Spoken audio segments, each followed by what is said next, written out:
178 rookie police officers ang matagumpay na natapos ang kanilang Public Safety Basic Recruit Course o PSBRC sa Police Regional Training Center o PRTC Bicol sa Camp General Simeon Ola sa Legazpi City kahapon. Isa sa mga nagtapos si Christian Azares ng Masbate City na top 1 sa kanilang klase.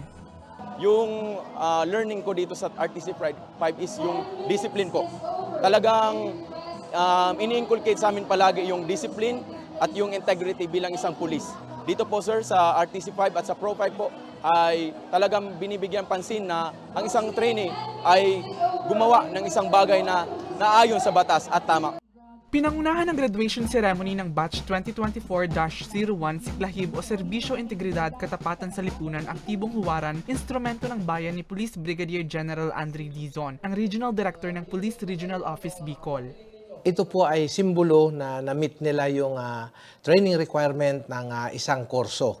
Ito po yung basic na training sa mga nagnanais magpulis. So naipasa nila, yun po ang seremonya at simbolo na pagkatapos nila ng basic requirement sa PNP.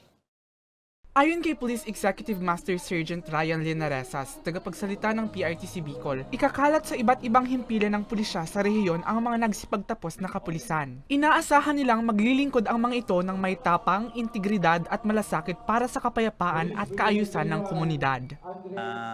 Si Classic Lahib, ito po ang 6 months training na nakadesign sa ating mga police trainee para ma-equip at ma-develop yung basic skills and ang attitude and knowledge, then para paglabas nila sa ground, ma-perform nila yung duties as police officer.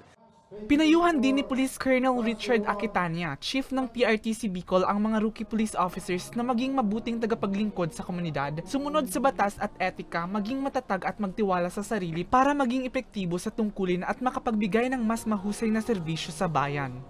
Ito yung foundation ng aming organisasyon, itong PSBRC. Most of our police officers nanggaling sila dito. Marami ang from the ranks. 6 na buwan ding nagsanay sa PRTC Bicol o mula December 2024 hanggang June 2025 ang mga nagsipagtapos na kapulisan bago naabot ang panibagong tagumpay na ito. Para sa mga balitang Tatak Bicol, Mel Moral.